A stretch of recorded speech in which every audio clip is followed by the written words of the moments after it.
चलो ਅੱਜ ਅਸੀਂ ਸਟਾਰਟ ਕਰਦੇ ਹਾਂ ਸਾਇੰਸ ਫॉर ਆਲ। ਕੋਈ ਮਤਲਬ ਨਹੀਂ ਕਿਹੜੀ ਕਲਾਸ ਦਾ ਬੱਚਾ ਹੈ, class 6 7th 8th 9th 10th +1 +2। Basics of science, physics chemistry bio ਆਖਿਰਕਾਰ ਸਟਾਰਟ ਕਿਵੇਂ ਕਰਨੀ ਹੈ। ਜਿਨ੍ਹਾਂ ਨੂੰ ਇਹ ਸਬਜੈਕਟਸ ਡਿਫਿਕਲਟ ਲੱਗਦੇ ਆ, ਸਾਨੂੰ ਬਹੁਤ ਡਿਫਿਕਲਟ ਲੱਗਦੇ ਆ, ਫਿਜ਼ਿਕਸ ਹੋ ਗਿਆ, ਕੈਮਿਸਟਰੀ, ਮੈਥਸ, है ना, सारे जड़ने भी हैं। देखो ना, P physics chemistry maths bio कितने डिफिकल्ट सब्जेक्ट्स लगते हैं सानू, ठीक है। How we can get good marks, ਅਸੀਂ ਵਧੀਆ ਮਾਰਕਸ ਕਿਵੇਂ ਲੈ ਸਕਦੇ ਹਾਂ ਇਹਨਾਂ ਦੇ ਵਿੱਚ, ਠੀਕ ਹੈ।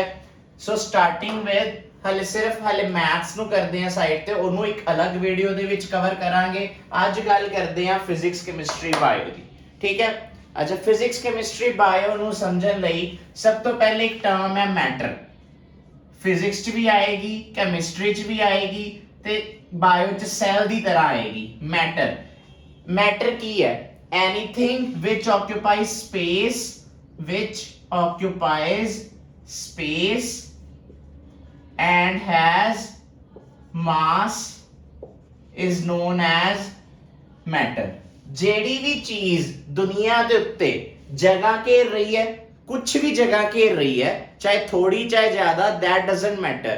ਚਾਹੇ ਛੋਟੇ ਤੋਂ ਛੋਟਾ ਬੈਕਟੀਰੀਆ ਵੀ ਹੈ, ਉਹ ਵੀ ਆਖਿਰਕਾਰ ਅਰਥ ਦੇ ਉੱਤੇ ਕੋਈ ਨਾ ਕੋਈ ਜਗ੍ਹਾ ਘੇਰ ਰਿਹਾ ਹੈ।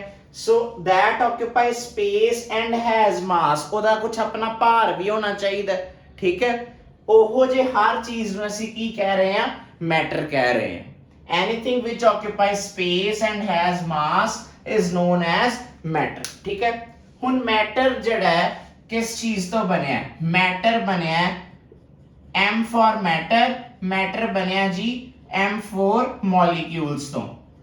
molecules, matter ਕਿਹੜੀ ਛੋਟੇ ਛੋਟੇ ਪਾਰਟੀਕਲਸ ਤੋਂ ਬਣੇ ਹੈ? molecules ਤੋਂ। molecules ਕਿਹੜੀ ਚੀਜ਼ ਤੋਂ ਬਣੇ ਹੈ ਜੀ? ਐਟਮਸ ਤੋਂ। ਐਟਮਸ ਹੋਰ ਛੋਟੇ ਸਬਸਟੈਂਸ ਹੋ ਗਏ।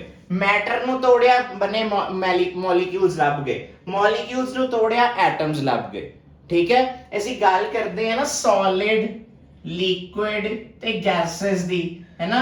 ਸੋਲਿਡ ਦੇ ਵਿੱਚ ਜਿਹੜੇ ਪਾਰਟੀਕਲਸ ਹੈ ਬਹੁਤ ਟਾਈਟਲੀ ਪੈਕਡ ਹੁੰਦੇ ਆ, ਮੋਲੀਕਿਊਲਸ ਜਾਂ ਐਟਮਸ ਜਿਹੜੇ ਆ ਬਹੁਤ ਟਾਈਟਲੀ ਪੈਕਡ ਹੈ।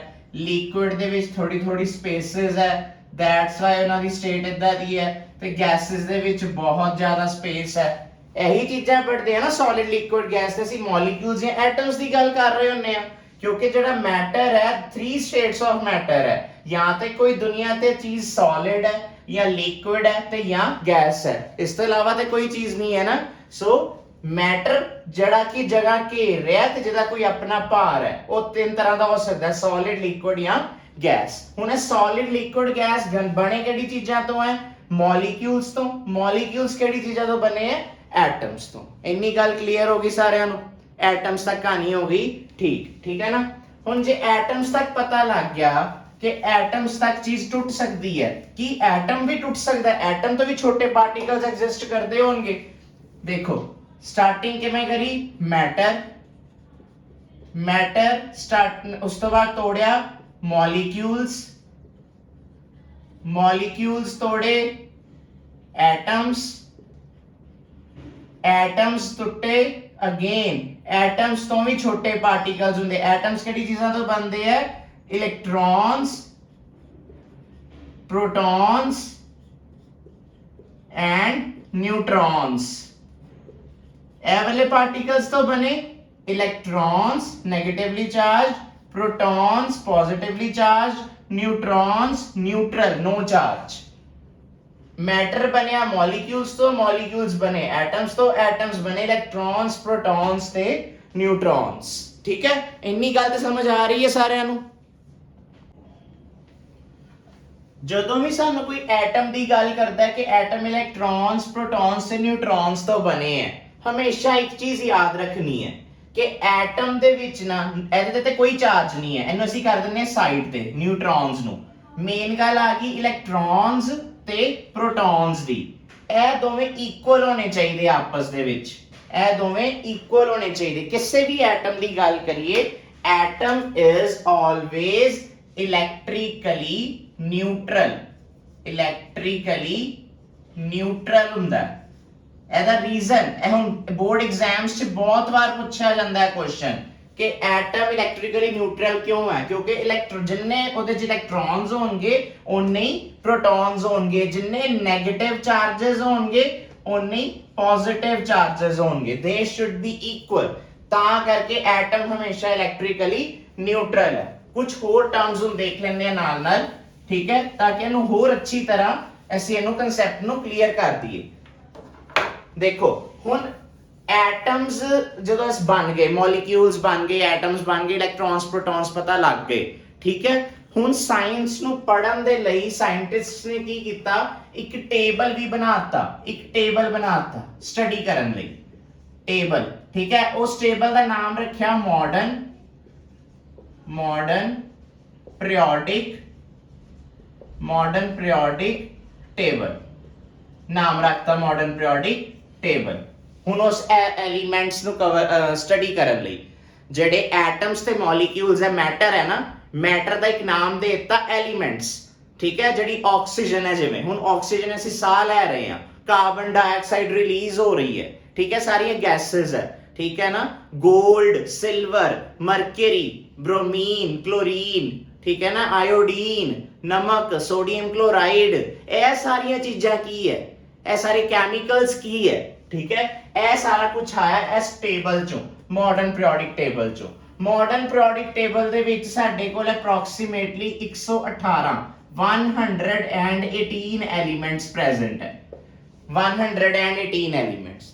बनाया क्यों पीरियोडिक टेबल साइंटिस्ट्स ने, ताकि असी हर प्रोडक्ट दी, हर एलिमेंट दी फिजिकल ते केमिकल प्रॉपर्टीज समझ सकीए। फिजिकल ते केमिकल प्रॉपर्टीज समझन लई एक टेबल बना दिता गया, जिहदे विच एट प्रेजेंट अप्रॉक्सीमेटली इस तो वध चुके हैं, बट बुक्स के अकॉर्डिंग फिलहाल साडे कोल जिहड़ा डाटा है उहदे विच 118 एलिमेंट्स है, ठीक है। केमिस्ट्री दा, साइंस दी बुक दा, 10th दी बुक दा चैप्टर नंबर 5 पीरियोडिक टेबल, उहदे विच यह चीज गिवन है, ठीक है। Chapter number 5 periodic table 10th class दा, ਉਹਦੇ ਵਿੱਚ ਇਹ ਚੀਜ਼ ਗਿਵਨ ਹੈ ਸਾਰੀ, ਠੀਕ ਹੈ। ਇੱਕ ਟੇਬਲ ਬਣਿਆ ਹੋਏਗਾ, 118 ਐਲੀਮੈਂਟਸ ਹੈ। ਹੁਣ ਉਹ 118 ਐਲੀਮੈਂਟਸ ਲਰਨ ਤੇ ਹੋ ਨਹੀਂ ਸਕਦੇ ਕਲਾਸ 10 ਤੱਕ, ਫਿਲਹਾਲ ਉਹਨਾਂ ਨੂੰ ਕਿਵੇਂ ਆਪਾਂ ਲਰਨ ਕਰਨਾ ਹੈ, ਠੀਕ ਹੈ। ਅਸੀਂ ਕਰਨਾ ਕੀ ਹੈ, ਅਸੀਂ ਫਰਸਟ 20 ਐਲੀਮੈਂਟਸ ਲਰਨ ਕਰ ਲੈਣੇ, ਠੀਕ ਹੈ। 1 to 20 ਐਲੀਮੈਂਟਸ ਲਰਨ ਕਰ ਲੈਣੇ। First element is hydrogen,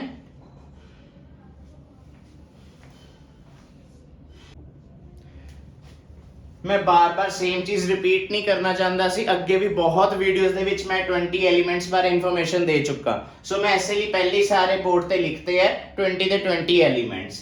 let me read it out, नाल नाल मैं लिख देना इना दे सिंबल्स, ठीक है। Let's revise. Hydrogen H, helium He, lithium Li, beryllium Be, boron B, carbon C, nitrogen N, oxygen O, fluorine F, neon Ne, N बड़ा E छोटा, sodium Na, magnesium Mg, aluminium Al, silicon Si, phosphorus P, sulphur S, chlorine Cl, argon Ar, ठीक है, potassium K, calcium Ca। देखो सारे दे symbols लिखते। फिलहाल सानू science नू समझन लई, फिजिक्स केमिस्ट्री बायो नू समझन लई इन्ने क एलिमेंट्स बहुत है। बाकी जेडे मेन आणगे, जिवें आयरन हो गया, Fe कहंदे आ ओनू, ठीक है ना, Fe सिंबल हुंदा है, ओहो जे आपां नाल नाल पढ़दे रवांगे, बट फिलहाल 20 एलिमेंट्स सानू पता होने चाहिए विद सिंबल्स, ठीक है। Hydrogen, helium, lithium, beryllium, boron, carbon, nitrogen, oxygen, fluorine, neon, sodium, magnesium, aluminium. ए देखो सिप्स, सिलिकॉन, फास्फोरस, सल्फर, ए की बनया सिप्स, घुट भरी दा ना सिप्स, क्योंकि इत्थे गलती हो जाती है, ट्रिक है याद रखने दी। क्लोरीन, आर्गन, पोटेशियम, कैल्शियम, ए दोवां भी सेम है, potassium, calcium. Hi, hello, Leena, BBC, ठीक है। Hi, hello, Leena, BBC, no, ठीक है। BC, नो, सारे नु पता है BC वर्गे वर्ड्स नो नहीं यूज करने, BC, नो, ठीक है। बाकी तुसी लर्न कर सकते हो। सोडियम मैग्नीशियम एल्यूमीनियम ईजी है लर्न करना, फ्लोरीन नियॉन भी सौखा है लर्न करना। ਇਹ 20 एलिमेंट्स ਸਾਨੂੰ पता होने चाहिए, ठीक है। ਇਹਨਾਂ 20 ਦੇ ਵਿੱਚ ਨਾ ਕੁਝ ਮੇਰੇ ਕੋਲ ਕੁਝ 20 ਦੇ ਵਿੱਚ ਨੋਬਲ ਗੈਸਸ ਹੈ ਜਿਹੜੀਆਂ ਕਿ ਬੜੀਆਂ ਸ਼ਾਨ ਸੁਭਾਅ ਦੀਆਂ। ਨੋਬਲ ਬੰਦੇ ਕਿਹੜੇ ਹੁੰਦੇ? ਜਿਹੜੇ ਬਹੁਤ ਚੰਗੇ ਹੁੰਦੇ ਆ। ਇਹਨਾਂ ਚੋਂ 20 ਬੰਦਿਆਂ ਚੋਂ ਦੇਖੋ ਹੀਲੀਅਮ, ਠੀਕ ਹੈ, ਨਿਓਨ ਤੇ ਆਰਗਨ, ਇਹ ਬਹੁਤ ਚੰਗੇ ਬੰਦੇ ਆ। ਇਹ ਜਲਦੀ ਕਿਸੇ ਨਾਲ ਲੜਦੇ ਨਹੀਂ। ਲੜਦੇ मतलब ਰਿਐਕਟ ਨਹੀਂ ਕਰਦੇ, ਬੌਂਡਿੰਗ ਨਹੀਂ ਬਣਾਉਂਦੇ। ਬੌਂਡ ਮੀਨਸ ਫਰੈਂਡਸ਼ਿਪ ਨਹੀਂ ਕਰਦੇ, ਠੀਕ ਹੈ। ਇਹਨਾਂ ਨੂੰ ਜ਼ਿਆਦਾ ਮਤਲਬ ਨਹੀਂ ਕਿਸੇ ਦੇ ਨਾਲ। ਬਾਕੀ ਜਿਹੜੇ ਆ ਬੌਂਡਸ ਬਣਾਉਂਦੇ ਆ ਬਹੁਤ ਜ਼ਿਆਦਾ, ਇੱਕ ਦੂਜੇ ਨਾਲ ਬੌਂਡਿੰਗ ਕਰਕੇ ਕੰਪਾਊਂਡਸ ਬਣਾਉਂਦੇ ਆ। ਐਗਜ਼ਾਮਪਲ ਲੈਣੇ ਆ ਬੌਂਡਿੰਗ ਕਰਕੇ। ਫਾਇਦਾ ਕੀ ਹੈ ਇਹ ਚੀਜ਼ਾਂ ਪੜਨ ਦਾ? ਦੇਖੋ ਆਪਾਂ ਸਾਰੇ ਸੁਣਨੇ ਆ ਵਾਟਰ, H2O, ਇਹੀ ਹੁੰਦਾ ਸਿੰਬਲ ਵਾਟਰ ਦਾ। ਬਣਿਆ ਕਿਵੇਂ? ਦੋ ਹਾਈਡਰੋਜਨ ਤੇ ਇੱਕ ਆਕਸੀਜਨ। ਆਇਆ ਕਿੱਥੋਂ? ਹਾਈਡਰੋਜਨ ਇੱਕ ਐਲੀਮੈਂਟ ਹੈ ਤੇ ਆਕਸੀਜਨ ਵੀ ਇੱਕ ਐਲੀਮੈਂਟ ਹੈ। ਦੋਵਾਂ ਨੂੰ ਮਿਕਸ ਕਰਕੇ ਕੀ ਬਣਿਆ? ਵਾਟਰ ਬਣ ਗਿਆ। ਨਮਕ, ਨਮਕ ਕੀ ਹੁੰਦਾ ਹੈ? NaCl, ਸੋਡੀਅਮ ਕਲੋਰਾਈਡ, ਠੀਕ ਹੈ। ਸੋਡੀਅਮ ਕਿਹੜਾ? ਦੇਖੋ ਇੱਕ ਐਲੀਮੈਂਟ ਹੈ, ਕਲੋਰੀਨ ਵੀ ਇੱਕ ਐਲੀਮੈਂਟ ਹੈ। ਦੋਵਾਂ ਨੂੰ ਰਲ ਕੇ ਸੋਡੀਅਮ ਕਲੋਰਾਈਡ ਬਣ ਗਿਆ, ਠੀਕ ਹੈ। ਸਾਰੇ ਕੰਪਾਊਂਡਸ ਦੇ ਐਲੀਮੈਂਟਸ ਚੋਂ ਹੀ ਬਣੇ ਹੈ। ਤੇ ਟੋਟਲ ਐਲੀਮੈਂਟਸ ਕਿੰਨੇ ਹੈ ਸਾਡੇ ਕੋਲ? 118। ਤੇ ਕਿਹਦੇ ਵਿੱਚ ਲਿਖੇ ਗਏ ਹੋਏ ਆ? ਪੀਰੀਓਡਿਕ ਟੇਬਲ ਦੇ ਵਿੱਚ, ਠੀਕ ਹੈ। ਜਿਵੇਂ ਟਾਈਮ ਟੇਬਲ ਬਣਦਾ ਨਾ ਕਲਾਸ ਦਾ, ਉਵੇਂ ਇੱਕ ਪੀਰੀਓਡਿਕ ਟੇਬਲ ਬਣਾਇਆ ਗਿਆ ਜਿਹਦੇ ਵਿੱਚ ਗਰੁੱਪਸ ਤੇ ਪੀਰੀਅਡਸ ਦੇ ਵਿੱਚ ਐਲੀਮੈਂਟਸ ਵੰਡੇ ਗਏ। ਇੰਨੀ ਗੱਲ ਕਲੀਅਰ ਸਾਰਿਆਂ ਨੂੰ, ਠੀਕ ਹੈ। ਆਈ ਹੋਪ ਇੰਨਾ ਤੇ ਸਮਝ ਆ ਹੀ ਗਿਆ ਹੋਏਗਾ ਨਾ 20 ਐਲੀਮੈਂਟਸ ਤੱਕ। ਇਹਨਾਂ ਦੇ ਵਰਡਸ ਯਾਦ ਕਰਨੇ ਆ, ਨਾਲ ਸਿੰਬਲਸ ਲਰਨ ਹੋਣੇ ਚਾਹੀਦੇ ਆ। 6th ਕਲਾਸ ਤੋਂ ਸ਼ੁਰੂ ਹੋ ਜਾਓ 12th ਕਲਾਸ ਤੱਕ ਸਾਰਿਆਂ ਲਈ ਸੇਮ ਹੈ ਸਾਰਾ ਕੁਝ। ਇਹ ਕੁਝ ਬਦਲਣਾ ਨਹੀਂ ਹੈ, ਸਿਰਫ ਇਹਨੂੰ ਅਸੀਂ ਹੋਰ ਸਟੱਡੀ ਕਰਦੇ ਜਾਣਾ ਹੈ। ਜਿੰਨਾ ਜਲਦੀ ਇਹ ਚੀਜ਼ਾਂ ਸਿੱਖ ਲੋਗੇ ਉਨੀ ਜਲਦੀ ਜਿਹੜੀ ਸਾਡੀ ਫਿਜ਼ਿਕਸ ਕੈਮਿਸਟਰੀ ਬਾਇਓ ਹੈ ਉਹ ਸਟਰੋਂਗ ਹੁੰਦੀ ਜਾਊਗੀ, ਠੀਕ ਹੈ।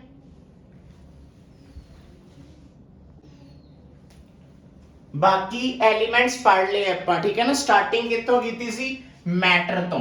ਮੈਟਰ ਤੋਂ ਸਟਾਰਟ ਕੀਤਾ ਸੀ ਨਾ। ਐਨੀਥਿੰਗ ਵਿਚ occupy space and has mass is known as matter. ਕੋਈ ਵੀ ਜਿਹੜੀ ਜਗ੍ਹਾ ਘੇਰ ਰਹੀ ਉਹਦਾ ਭਾਰ ਹੈ ਉਹ ਮੈਟਰ ਹੈ। ਇਦਾਂ ਹੀ ਬਾਇਓ ਦੇ ਵਿੱਚ ਸਭ ਤੋਂ ਛੋਟਾ ਸਬਸਟੈਂਸ ਉਹਨੂੰ ਕੀ ਕਿਹਾ ਗਿਆ? Cell. It is the structural and functional unit of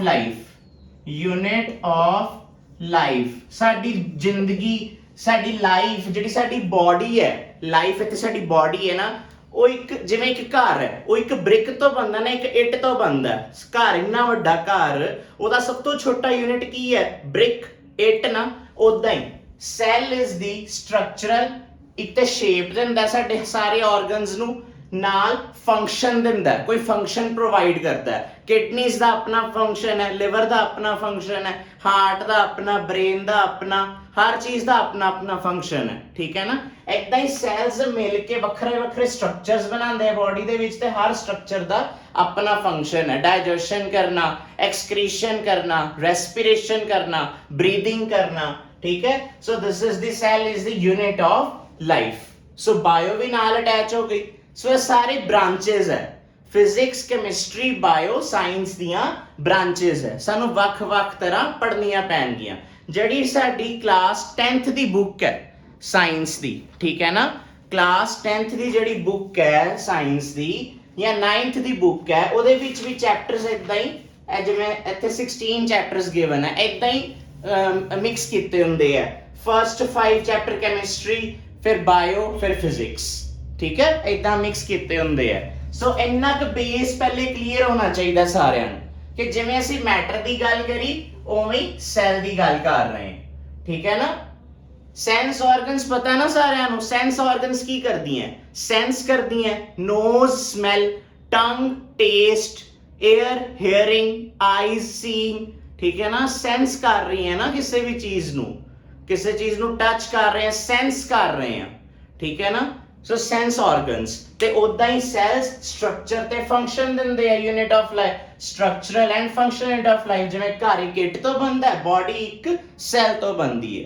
ਕਹਿੰਦੇ ਨਾ ਕਈ ਵਾਰੀ ਬੰਦਾ ਬਿਮਾਰ ਹੋ ਗਿਆ ਤੇ ਸੈੱਲ ਘਟ ਗਏ, ਠੀਕ ਹੈ ਨਾ, ਫਿਰ ਉਹਨੂੰ ਐਂਟੀਬਾਇਓਟਿਕਸ ਦਿੱਤੀਆਂ ਜਾਂਦੀਆਂ, ਉਹਨੂੰ ਪ੍ਰੋਵਾਈਡ ਸੈਲਸ ਪ੍ਰੋਵਾਈਡ ਕਰੇ ਜਾਂਦੇ ਆ ਤਾਂ ਕਿ ਉਹਦਾ HB ਬੋਡੀ ਦਾ ਬਲੱਡ ਲੈਵਲ, ਸ਼ੂਗਰ ਲੈਵਲ ਸਭ ਕੁਝ ਠੀਕ ਹੋਏ, ਠੀਕ ਹੈ। ਚਲੋ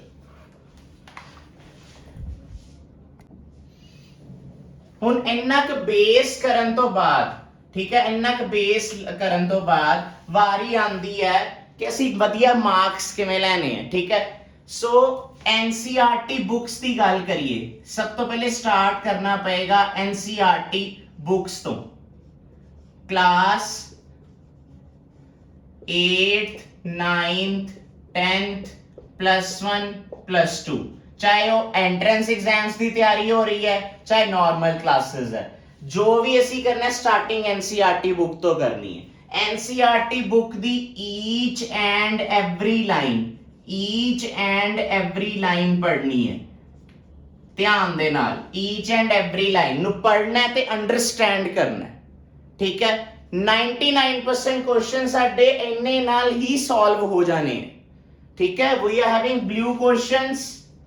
blue questions, question answers, back exercises, ਇਹਨਾਂ ਨੂੰ ਸੋਲਵ ਕਰਨਾ ਸ਼ੁਰੂ ਕਰੋ। ਬੈਕ ਐਕਸਰਸਾਈਜ਼ ਇੱਕ ਵੱਖਰੀ ਕਾਪੀ ਲਾਓ, ਹਰ ਚੈਪਟਰ ਵਾਈਜ਼ ਬਲੂ ਕੁਐਸਚਨਸ ਤੇ ਬੈਕ ਐਕਸਰਸਾਈਜ਼ ਨੂੰ ਸੋਲਵ ਕਰਨਾ ਸਟਾਰਟ ਕਰੋ। ਸੋਲਵ ਕਰਨਾ ਕਦੋਂ ਹੈ? ਜਦੋਂ chapter the each and every line ਨੂੰ ਪੜ੍ਹ ਲਾਂਗੇ, ਸਮਝ ਲਵਾਂਗੇ।